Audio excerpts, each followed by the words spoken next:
संस्कृत भाषा शिक्षण में आप सबका हार्दिक स्वागत है। पूर्व पाठ में हम पंचमी विभक्ति के बारे में जानकारी प्राप्त कर रहे थे। इस पाठ में भी पंचमी विभक्ति प्रयोग का और कई संदर्भों का परिचय प्राप्त करेंगे।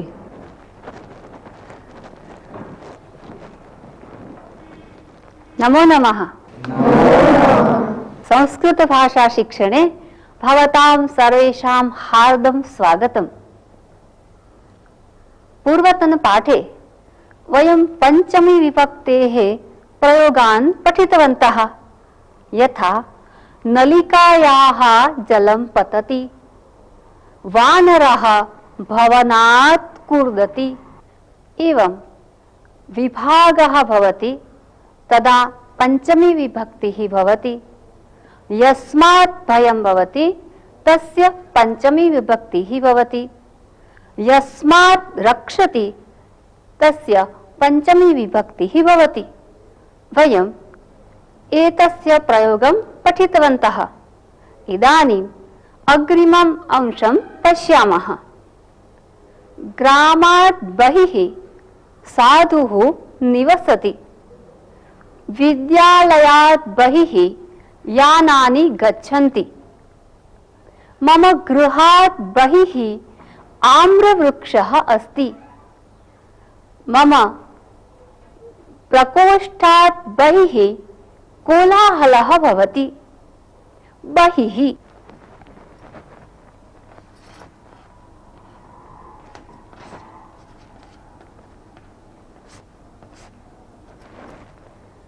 गृहात् बहिः बालकाः क्रीडन्ति। भवनात्, गृहात्, नलिकायाः इति पंचमी विभक्ति रूपाणि सन्ति।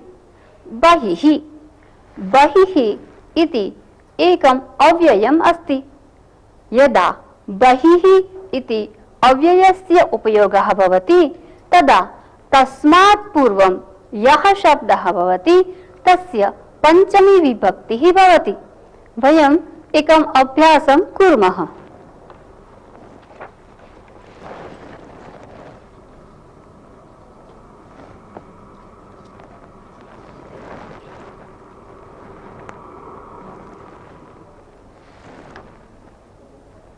ग्रामः बहिः मेला इति अस्ति।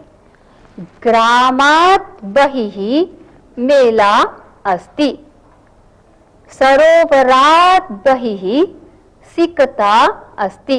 ग्रामः मेला वदन्तु। ग्रामात् बहिः मेला अस्ति।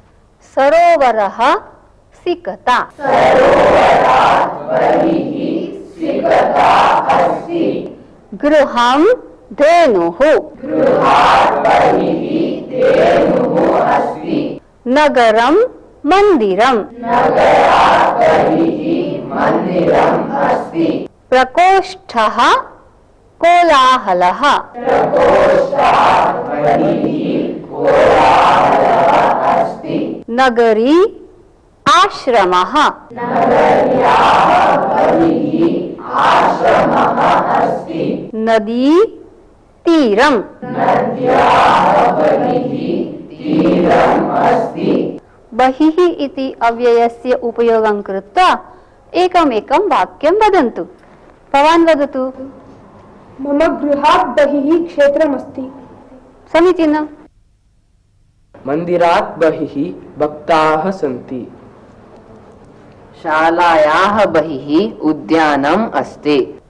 भवती वदतु। मन्दिरात् बहिः धेनुः अस्ति। मम गृहात् बहिः वृक्षः अस्ति।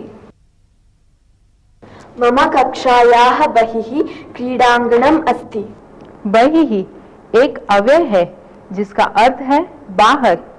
जब इस अव्यय का प्रयोग किया जाता है तब उससे पहले पंचमी विभक्ति का प्रयोग होता है।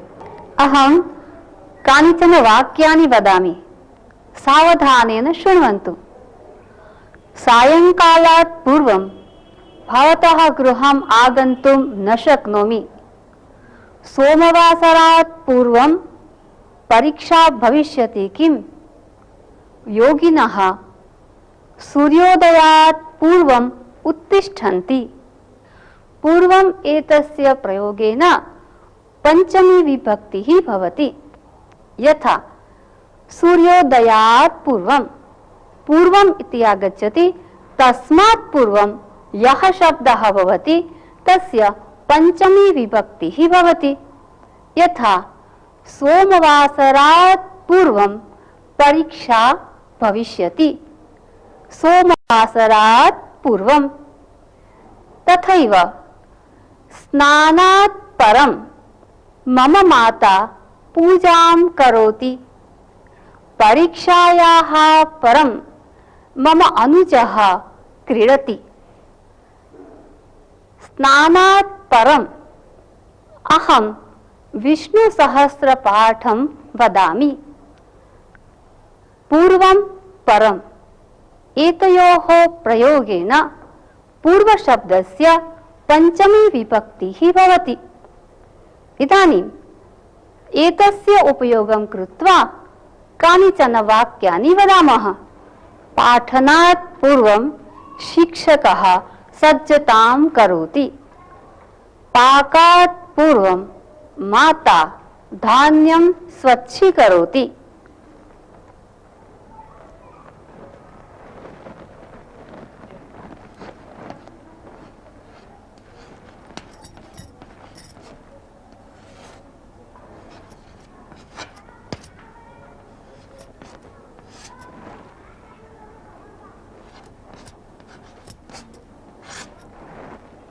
पाकात् पूर्वं धान्यं स्वच्छीकरोति।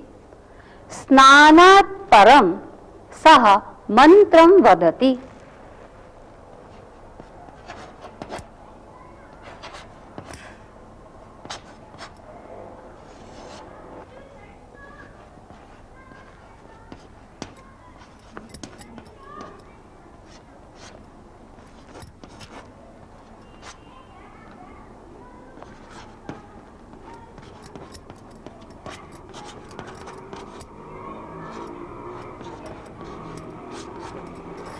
परीक्षायाः परं छात्रः क्रीडति।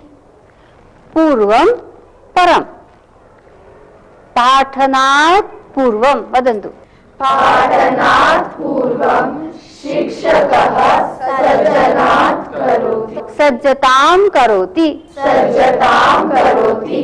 पाकात् पूर्वं धान्यं स्वीकरोति। पाकात् पूर्वं धान्यं स्वीकरोति। स्नानात् परं सः मन्त्रं वदति। स्नानात् परं सः मन्त्रं वदति।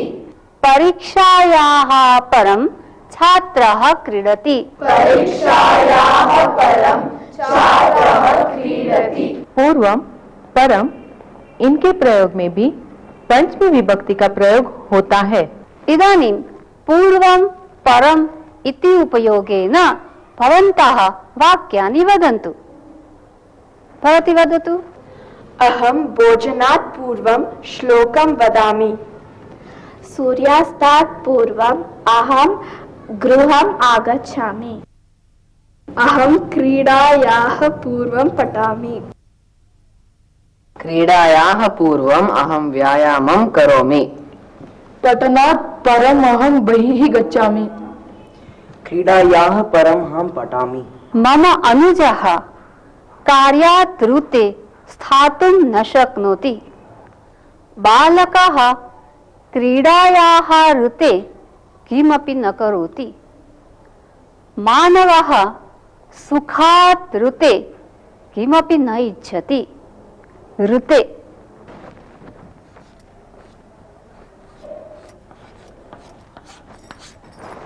ऋते इति अव्ययम् अस्ति। ऋते अव्ययात् पूर्वं यः शब्दः भवति तस्य पंचमी विभक्तिः भवति।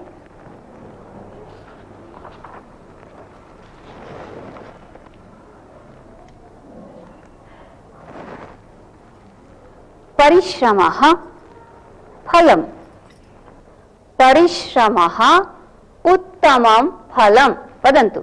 परिश्रमात् कृते उत्तमं फलं न भवति। सूर्यः दिवसः। सूर्यात् कृते दिवसः न भवति। जलं जीवनं। जलात् कृते जीवनं न भवति। गृहिणी गृहम्। गृहिण्याः कृते गृहं न भवति। तरुः मार्गे छाया। मार्गे छाया न भवति। ऋते इति अव्ययमस्ति।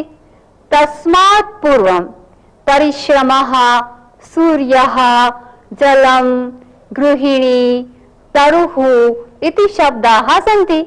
अतः वयं पंचमी विभक्ति रूपं योजयित्वा वाक्यानि उक्तवन्तः। ऋते इति अव्ययात् पूर्वं परिश्रमः, परिश्रमात्, सूर्यः, सूर्यात्, जलं, जलात्, गृहिणी, गृहिण्याः, तरुः, तरोः इति पंचमी विभक्ति रूपाणि योजितवन्तः। अवगतं वा? सा महिला प्रातःकालात् आरभ्य कार्यं करोति। दशमदिनाङ्कात् आरभ्य भगिन्याः गृहे यज्ञोपवीत कार्यक्रमः अस्ति। दशम्याः आरभ्य ग्रामे मेला अस्ति। आरभ्य आरभ्य इति अव्ययात् पूर्वमपि पंचमी विभक्तिः भवति। विश्वविद्यालये मार्गशीर्ष मासात् आरभ्य स्पर्धाः भवन्ति। गुर्जर प्रदेशे अश्विन मासात् आरभ्य नवरात्रि महोत्सवः भवति। विद्यालयेषु सेप्टेम्बर मासात् आरभ्य परीक्षाः भवन्ति। आरभ्य आरभ्य इति अव्ययमस्ति। तस्मात् पूर्वं यः शब्दः आगच्छति तस्य अपि पंचमी विभक्तिः भवति।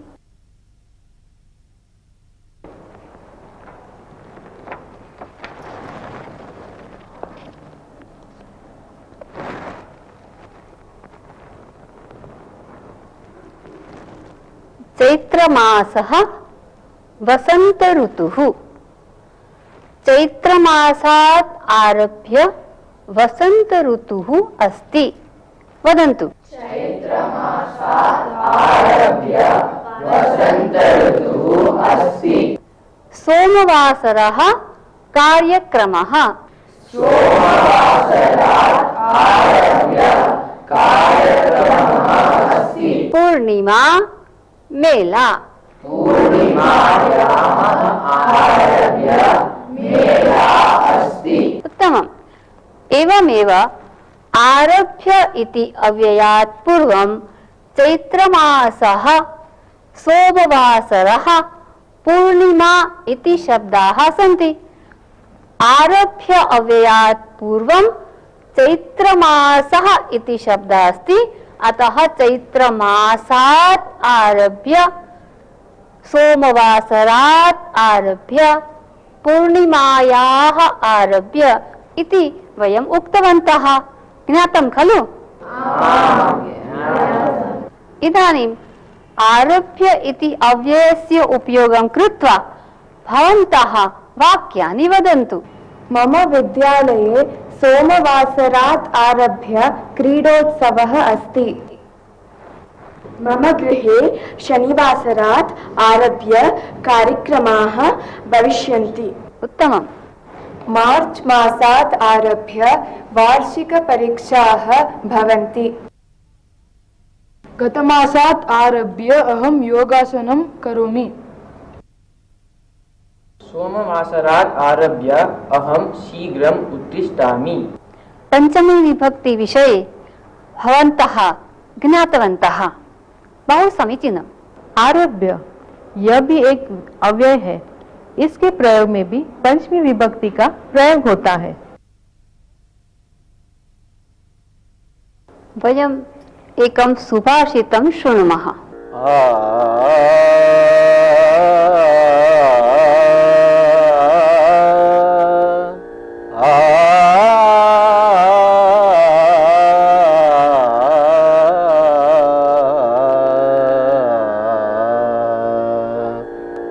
न चोरहार्यं न च राजहार्यं न चोरहार्यं न च राजहार्यं न भ्रातृभाज्यं न च भारकारे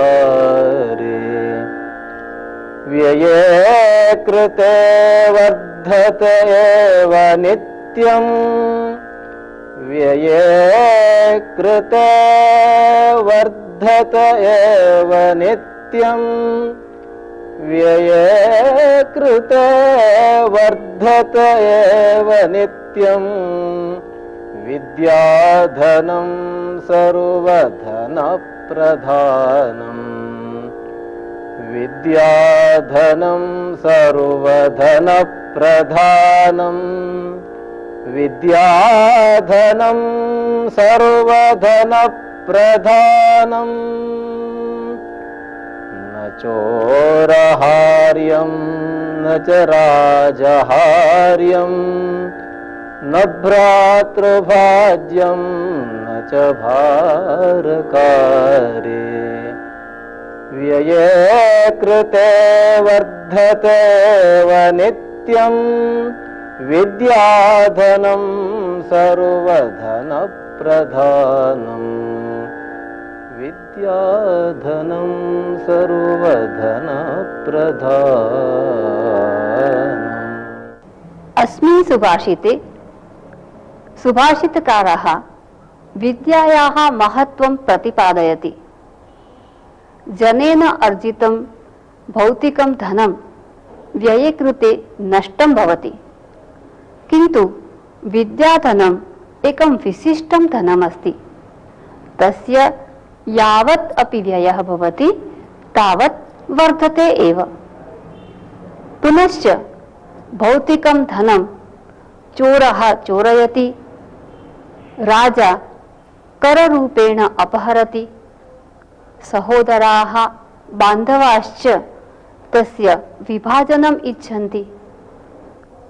अतः धनिकः सर्वदा धनं नष्टं भवेत् इति चिन्तातुरः भवति।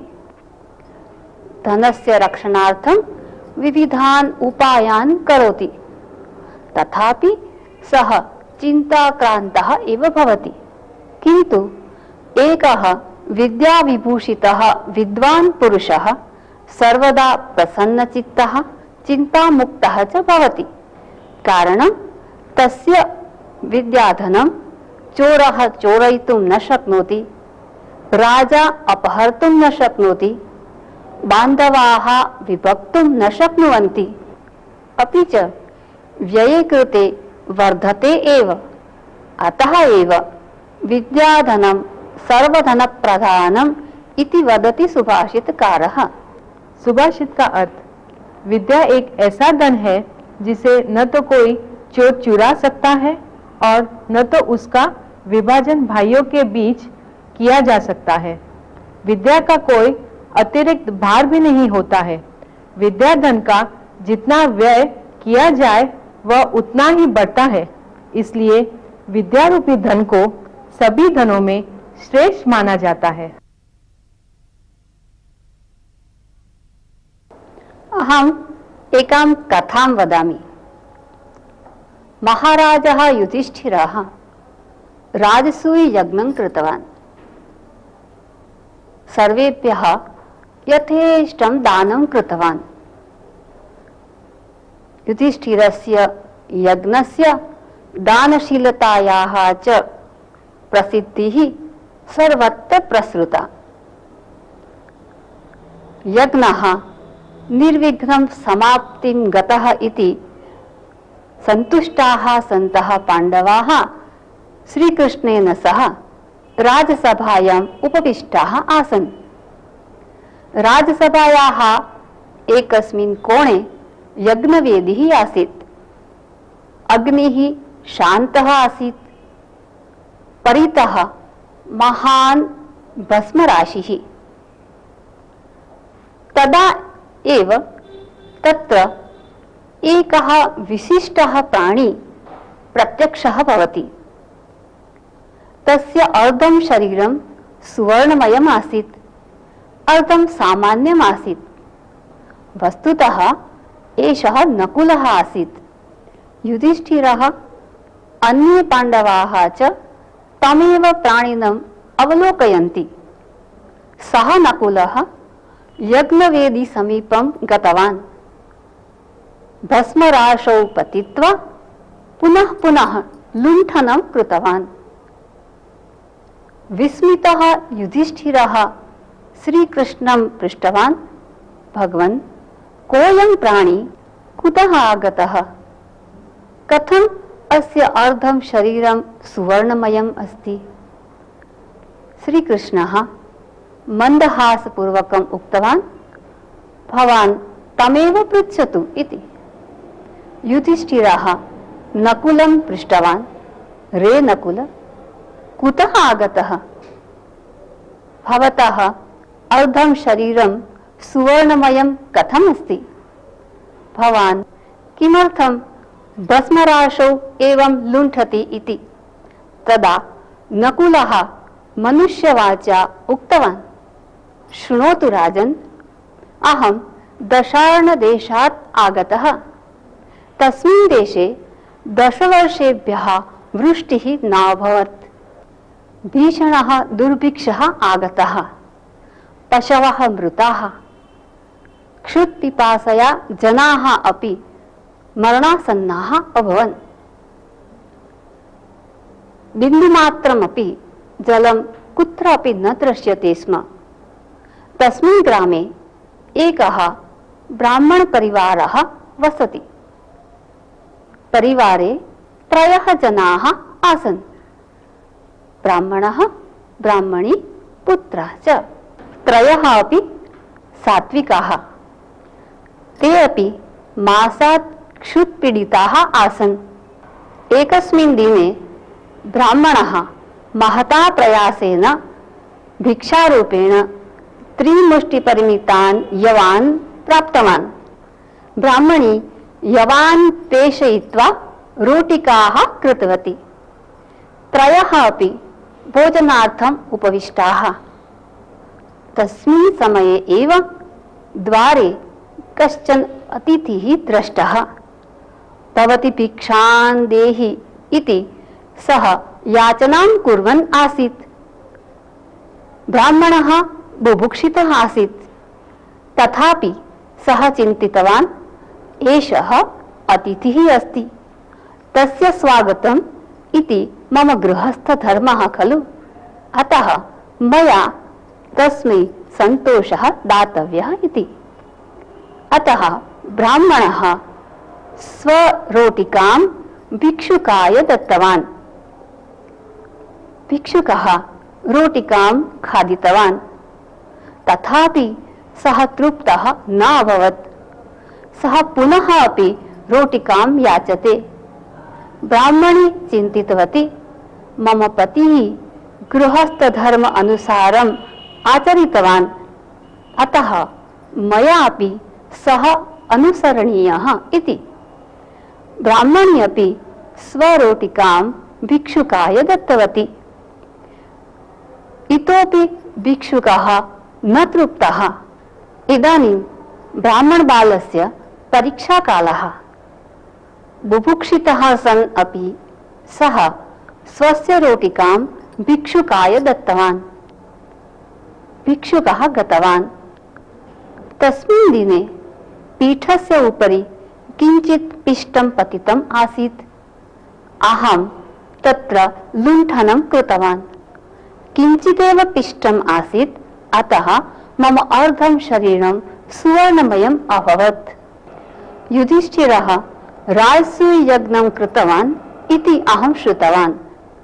युधिष्ठिरः पुण्यकार्यं कृतवान् इति श्रुत्वा मम पूर्णं शरीरं सुवर्णमयं कर्तुम् अहम् अत्र आगतवान्। भस्मराशौ लुण्ठनं कृतवान्, किन्तु मम प्रयत्नः विफलः जातः इति।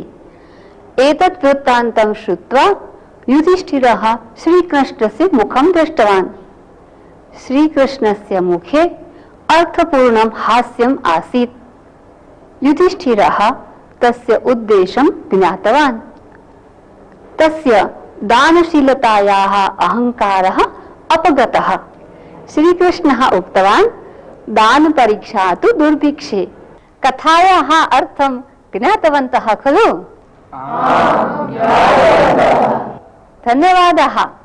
नमो नमः। इसी के साथ अब यह पाठ समाप्त होता है। अगले पाठ में हम फिर मिलेंगे। तब तक के लिए धन्यवाद।